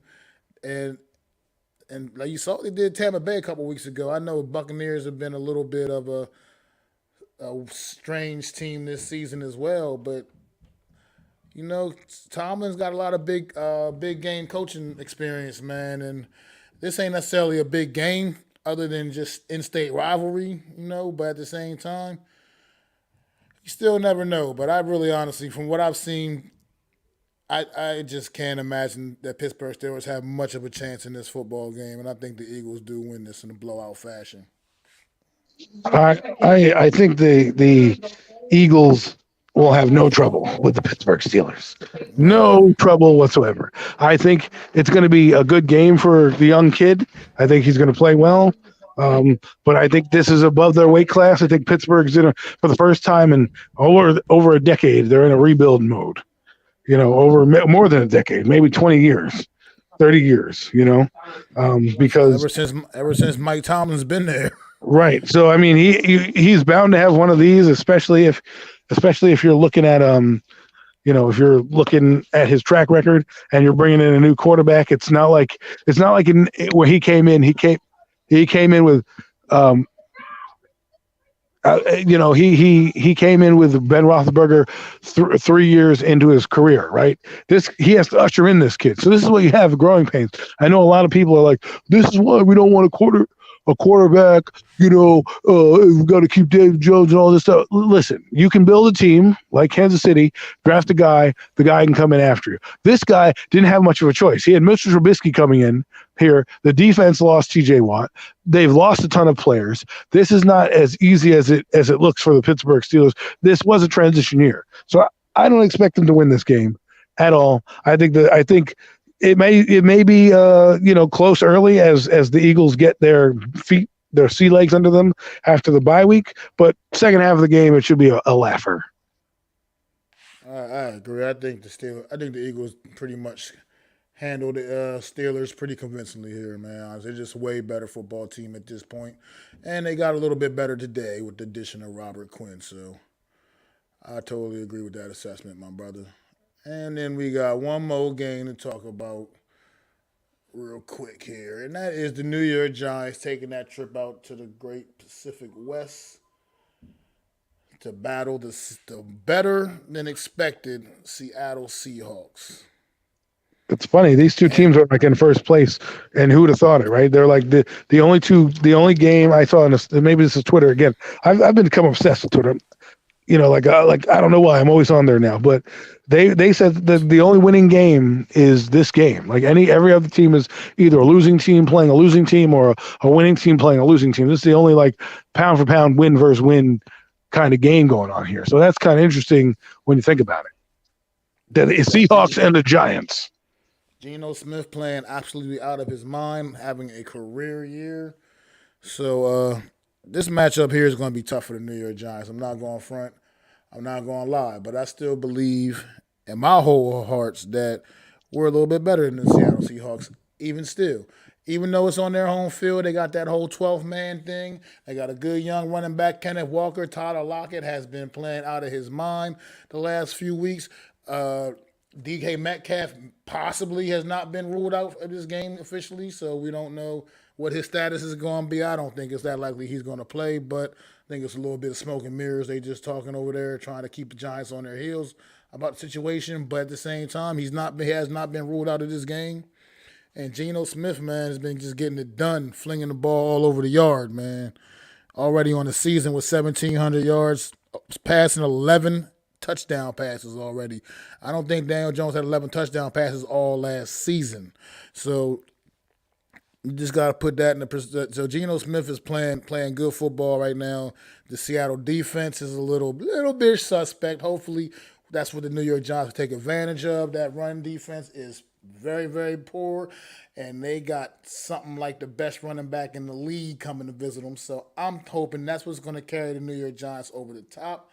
And I still got the New York Giants winning this football game in another tight, close fashion, the way the New York Giants been winning football games all season, man. I mean, it's funny because it's like when are they going to lose? It's like they're beating everybody, and it doesn't matter who they put in front of them. They just kind of find a way, and that's been their MO is find a way. So for me, I think this is the only. I think this is the only game right here where we're going to have some trouble, because we're not stopping the run. And that's where I feel like we're going to have trouble is stopping the run game here. We have Kenneth Walker. This is a big-time run game. It's not like a half-assed run game. It's a big-time run game. You know what I mean? It's a big-time game. I agree, but I feel like the same vice versa goes with them. They're not stopping the run either, and they got Saquon Barkley to deal with. So yeah, this could be one of those days where Saquon gets a couple big ones, takes a couple big ones to the house. That's how bad the Seattle defense is when it comes to stopping the run. Well, I'm more worried about us on offense and them on the crowd noise. It's different playing there. It's a different animal, different beast, a different way of doing things. So I agree. I think and I'm not trying on a lot of silent counts and things of that nature. This week and be prepared for that because it's not going to be easy for the guys out there, especially going in with a couple backup linemen, as it is two offensive linemen. But I just still feel confident with the way Coach Daboll's had these guys prepared, man, that I think they can still go out and figure out a way, man, like they have been all season long. I think we're a little better than Seattle, Seattle's coming into this game as the favorites. It's still, once again, a little more bulletin board material.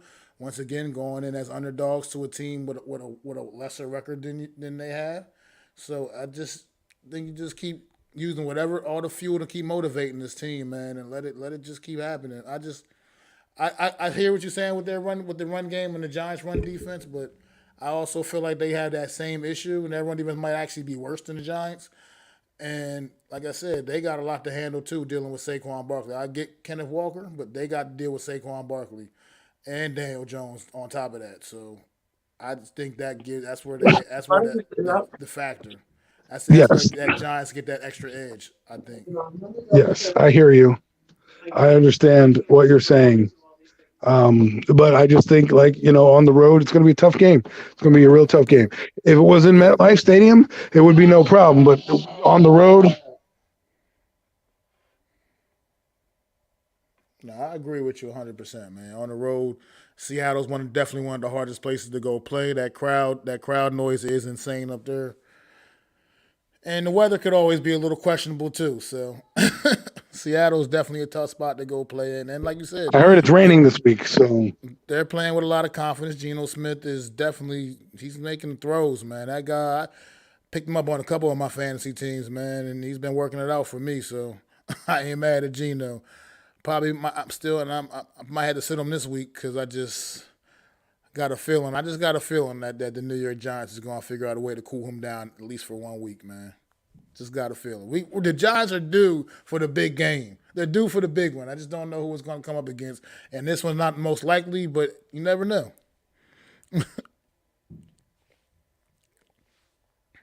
I think they're due for another L. I don't know when. I don't want it to come in the playoffs, that L. You know what I mean? I don't want them to lose, but sometimes you need a little reset, right? And this one would be great to come out of the bye, going into the bye with a win. But if they don't win, I understand and the circumstances that are playing, because guess what? The way they are playing, it's hard to sustain, man. It is hard to do. That's a lot of energy every week that you're expunging, going out the extra effort, playing banged up. Those things catch up with you eventually. They really do. And let's hope that it doesn't catch up with them with their sea legs on the Pacific Northwest with a crowd noise, a team that's playing with house money. I mean, Seattle's playing with house money. They know they're probably not supposed to be in this game. So bury them in this game. Don't give them a choice. Stop being the New York Giants of old and start being the New York Giants of new and start to blow somebody out. Blow a team that we think is out. But the Giants aren't like that. It's never been their history. And so I think it's going to be a tough game. And it will come down to the fourth quarter and the normal things that we talk about every week. Who's going to make the most mistakes? Who's going to be, the last to hold the ball, right? Geno Smith is a little bit more advanced than Trevor Lawrence. So maybe you want to keep the ball out of his hands at the end of the game. You know what I mean? Well, I agree with that. That's what I'm saying. That's what I mean with that run game. I think this could be that day where, like I said, we get Saquon have another big day, man. And like I said, the running threats between him and Daniel Jones with this kind of, like I said, Seattle's issues have been defensive mostly this season. And if we can find a way to exploit that with this run game, maybe even and help open up some of the passes, open up the passing game, man. I just, like I said, I feel like we're just a little bit better. And I hear you on the loss thing. It does make sense to me because I wouldn't want to go on some amazing run and then lose in the playoffs. But at the same time, these are the games right here. Like these next few games, these are the ones we want to win because these are the ones we're supposed to win. And, and you have that. You had those little. You had that letdown against at least a good team. I don't want to. And I'm not even trying to knock Seattle. Seattle coming into this game with 4-3, I believe. Yeah, yes. 4-3. So I don't want to knock them what they've accomplished. But let's face it, they're still not necessarily considered a good team necessarily. You know what I mean? No doubt about that. I agree with you there. And I feel, but even with what you said, I feel. The difference is, and here's what I think is that they're playing with house money. So right now they don't have anything to lose. So they might be a little bit more gadget conscious, like I think they won't play out of their element like Jaguars will. If they take the lead in this game, because the Giants defense, what they've done is they've given up leads in the first half. They've always been behind and then they got to, storm back and do that. And I'm telling you, like in the NBA, in the NFL, that that takes a lot. That takes a lot of energy. And you don't want to have to do that with this team because they may not be as stupid as Jacksonville, or they may not be as dumb as the other teams that you face. So for me, just get out early. Can we have a blowout, please? Can we just have a blowout win? I'm waiting for that to happen. I think it's going to happen sooner or later. We're not getting out of the season without at least one of those. Just got to see it happen. Well, it's probably going to happen against like Washington. So I'm just waiting for that to happen, and you never know. Like I said, if they can get out there and just pound the ball down in Seattle's throat, man, you just never know. I just hope that they can open, because I think out there in Seattle, you're going to have to rely heavily on that run game. You're going to have to, and I think we got the guy in Saquon Barkley that can just impose his will on that defense, man. So I feel like, once again, going into this game as a 3-point underdog again is an insult to the New York Giants. And it's, once again, whoever the powers that be not putting no respect on the 6-1 New York Giants name. And I think the Giants take that personally and go out there and, once again, get the job done against a team that they are better than. And I believe they are better than the Seattle Seahawks. Well, again, we'll see what happens. Again, that's why you play the games on Sunday. I'm not doubting what you're saying. I just think this team that we believe the Giants are better than, they need to go out and prove it. They need to go out and do it. They need to go out and make those moves happen. I don't want to see a close game. I want to see a team because like you're saying, we're playing these teams like Houston, like Detroit, they can put up 35 in a heartbeat. They can. They don't always do it, but they can put up 35 points. We need to be able to match that. So let's go out and do that. This week is going to be interesting to see, because Brian Dable and company tend to have a game plan every week about what they intend to do. And I think the opposite is going to happen. That happened last week. Last week they opened up with a couple passing plays. Going forward, I think you're going to see big, heavy personnel, Nick Gates in the game, 12 personnel, really getting after the run game and really testing out how bad that defense is. I agree, but I still am going to go with my New York Giants here, Adam, man, this week. Oh yeah, so am I. I don't have a score prediction yet. I say that for the preview show. I don't have a score prediction yet this week, but whenever that score prediction is, text me it, because if it happens, I'm sending you beers. No doubt, indeed. I'll have it on the preview show, man. But you got any more final thoughts on the Giants at Seattle this weekend, man? Giants go out there, take care of business in the Pacific Northwest, end up 7-1 on your bye week, and go on vacation. Get away from it all, because you have a hard stretch of games coming up in the second half of the year. Absolutely, man. You got any more thoughts in general, period, about anything before we wrap up? The NFL is kind of interesting. It's just an interesting season this year. Teams we thought would be good are bad. Teams that we thought were bad are good. So, that doesn't normally happen in the NFL. Normally it kind of starts to, work itself out. And I'm starting to see some teams like Cincinnati, they're starting to, start to rise up a little bit. Teams across the board, Kansas City starting to rise up a little bit. The Jets, the Bills, they're starting to separate themselves a little bit. So these next couple games, this middle part of the season, this what we call weeks, I guess week 8 through 12, they're going to be fun. There are going to be some fun games in there. And then the real things happen. Thanksgiving is when the season will begin for the Giants. Let's hope they can get to that game 9-1 by the time they get to Dallas. That would be an awesome feeling, man. It'll be awesome Thanksgiving if the New York Giants is going down to Texas Stadium 9-1. That would be definitely awesome, man. Well, it's an awesome Thanksgiving, but I don't want to watch on Thanksgiving. Okay, I plan on eating. That's what I plan on doing. I plan on eating. That's all I do. So we, hopefully we'll take it one game at a time, but hopefully that we can bring that into fruition, and we'll see what happens, man. Love a nice little showdown game on Thanksgiving, and at this rate, who knows? We keep playing like this. That Giants don't have no. I mean, I know we don't really want to see the Giants on prime time because we know of the recent history on prime time, obviously. But you may get a Sunday game flexed into a Sunday. Definitely going to be flexed. If not the 4 o'clock, if not the 8 o'clock, definitely the 4 o'clock game.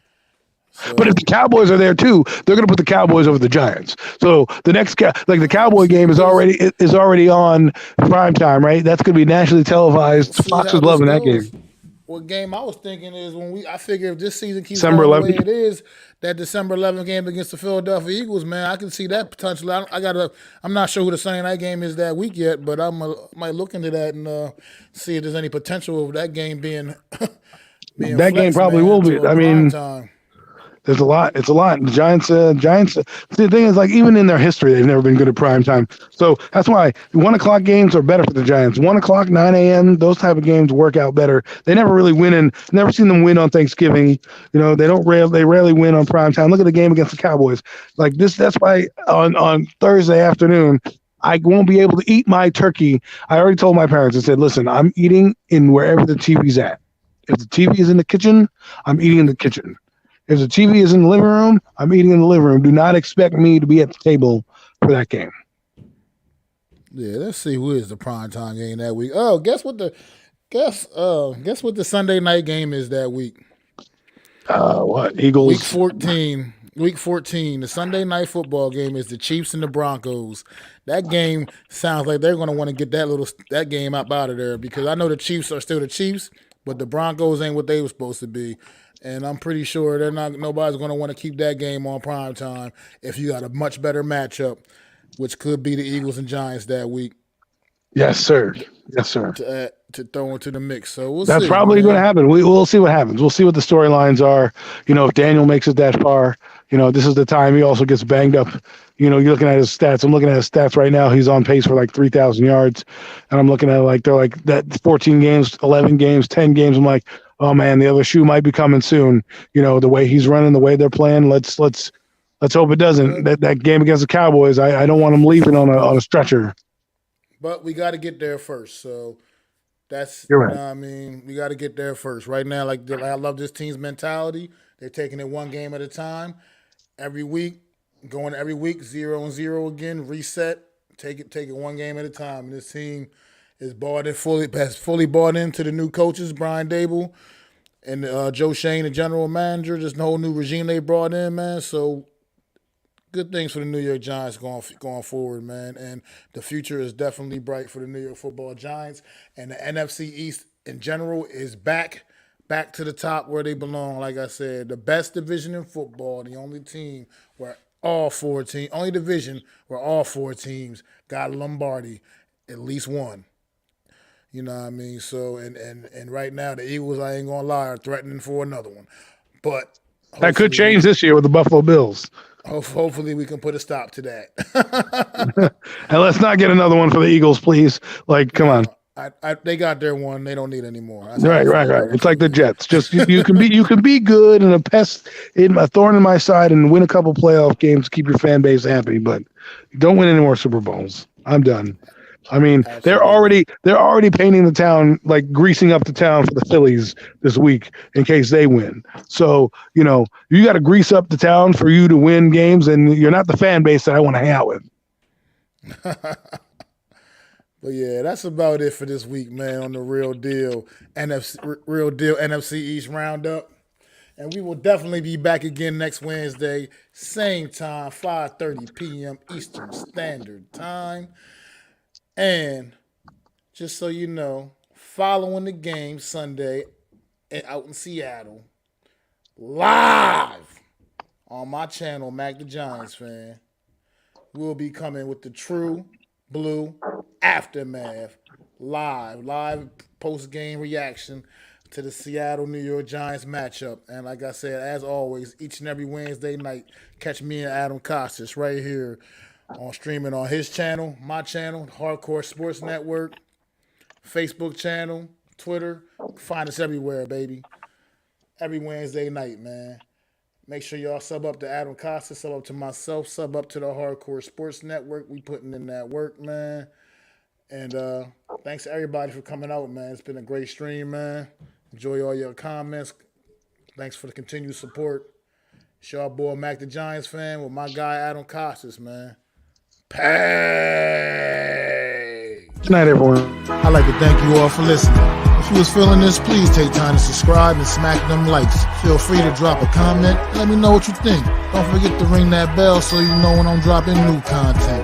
It's your boy, Mac the Giants Fan. You can find me on Twitter, YouTube, and Facebook at Mac the Giants Fan. That's MACDA Giants Fan.